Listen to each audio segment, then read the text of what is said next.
I have a network update for you guys from AT&T's FirstNet.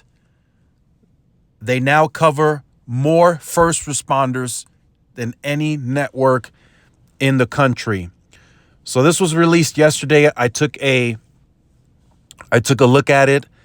I read the article that came out from AT&T directly, and I wanted to give you guys my take, more detailed take on this deployment and what I think about this has in store for AT&T's future. So AT&T yesterday announces that they now cover 2.81 million square miles of the United States natively. That includes 50,000 square miles outside of their covering more than 50,000 square miles outside of their commercial network. So I think that also includes the coverage in Alaska, the native coverage that they have there. So there's still some back and forth in the chat, in the groups, as to who's really bigger in terms of network size. The crowdsourced still shows Verizon a bit more built out on the western part of the map. But I think there is a bit of a discrepancy because AT&T is building out so fast. So I think the crowdsourced is going to take a little bit time to catch up to that. But we should start seeing that reflect over the next few months in terms of AT&T's build out. So what does this build out mean and what it should mean to us? It really shows what AT&T can do when they're dedicated and focused.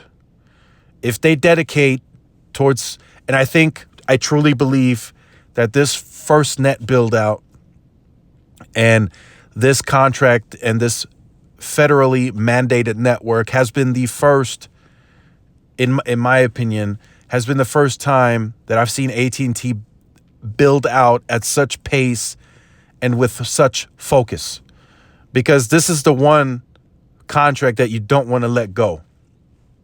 You don't want to lose this. This is big.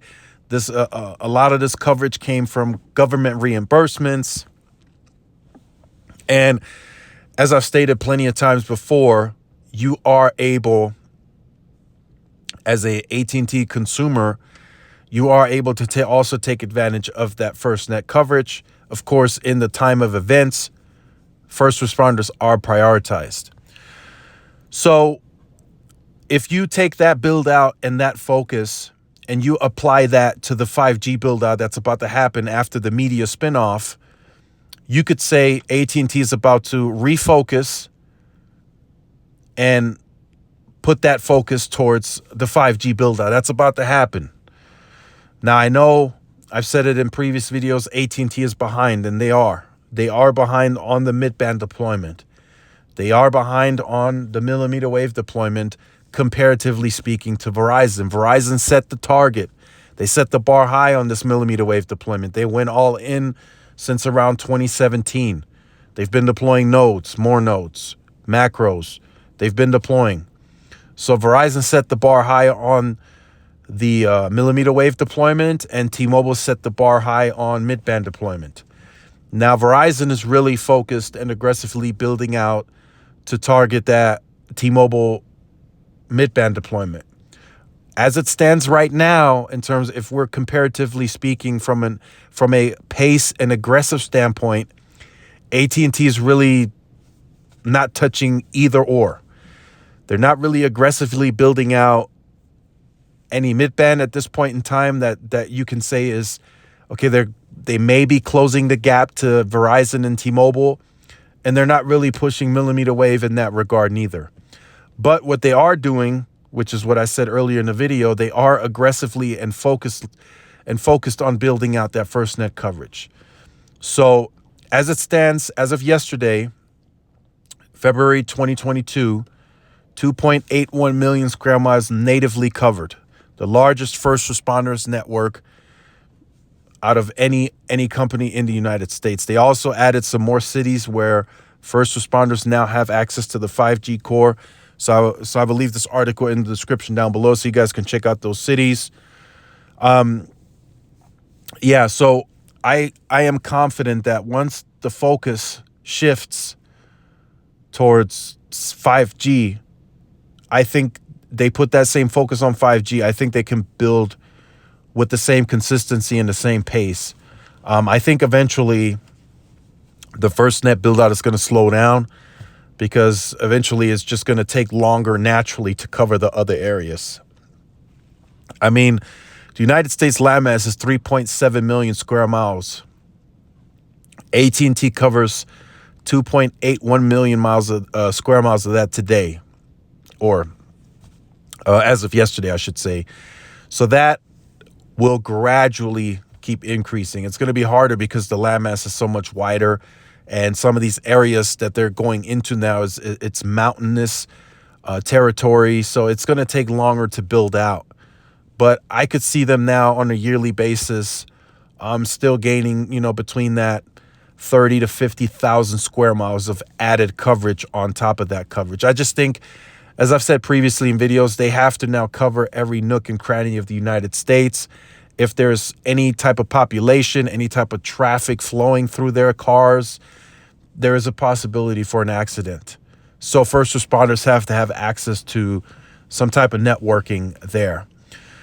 So that's why I think when it's all said and done, FirstNet, backed and powered by AT&T, will eventually have the largest, most robust native coverage when it's all said and done, because they have an incentive to, because they don't want to lose that contract, because a lot of the coverage that they've gained outside of AT&T's footprint has been reimbursed by the government. So you don't want to lose that. And you gained, of course, that additional dedicated chunk of band 14 spectrum. So that's my take on that. Like I said, if they refocus, they put that focus, that dedication towards 5G deployments, and then, of course, that money that they're no longer having to spend on media flows into that, I think they're going to be a very scary and dangerous AT&T in terms of the networking capabilities that they set forth. Now, of course, that is still area dependent. A Chicago deployment, a New York City, a Los Angeles deployment may look very different versus the deployment that you may see in your market. Perfect example, my market, El Paso, Texas. AT&T doesn't necessarily have a blazing, booming market share here. They're sitting at around 12.9, crossing into that 13% market share. So the deployment here is not going to mimic or resemble the same type of pace and dedication that they're going to put into New York City, Chicago, Los Angeles, some of their bigger markets, Dallas, for example. So you have to take that into consideration as well. Lots of those smaller markets in market share, like El Paso, they're going to need further densification because it's a mid-band spectrum, higher frequency spectrum. So regardless of how AT&T looks at it, they're going to have to invest based on the fact that they need further densification to make the experience on that mid-band spectrum sufficient. Because if not, you're going to have a roller coaster like Sprint did with band 41 in areas where they weren't dense enough. Neville Ray has said it before previously too. You'll be on C-band with AT&T, and then you won't be for a while, and then you'll be back on C-band, and then you drop off.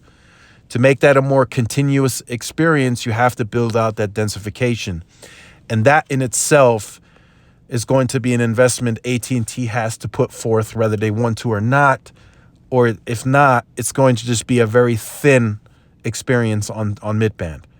It's going to create speed islands. You'll do some testing and you'll get 300, 400, 500 megabits. You move, a little bit outside of a mile from the site, or you go indoors, you're back to the, sub 100 megabits a second, and then you just keep going lower and lower outside of that C-band footprint. So let me know what you guys think about this in the comment section down below. A bit of a lengthier video. Just wanted to kind of detail my thoughts on this FirstNet deployment. The fact that AT&T now covers, according to their claim, the most largest first responders network beating out Verizon. Like I said, there's still debates about that. But, you know, that'll always be debatable in the future. Verizon is always expanding as well. So we don't necessarily know their footprint and where they're expanding and what they're turning on daily. And that takes time to reflect on the crowdsourced basis. So let me know what you think about this. Let me know if you think a focused, rededicated AT&T towards that wireless side is a scary AT&T. Look forward to reading your guys' comments. Make sure you guys like, share, subscribe to the channel. Follow the social media outlets for more updates and interactions. This is Tyrone with Tech Life, and I'll see you in the next one. Peace.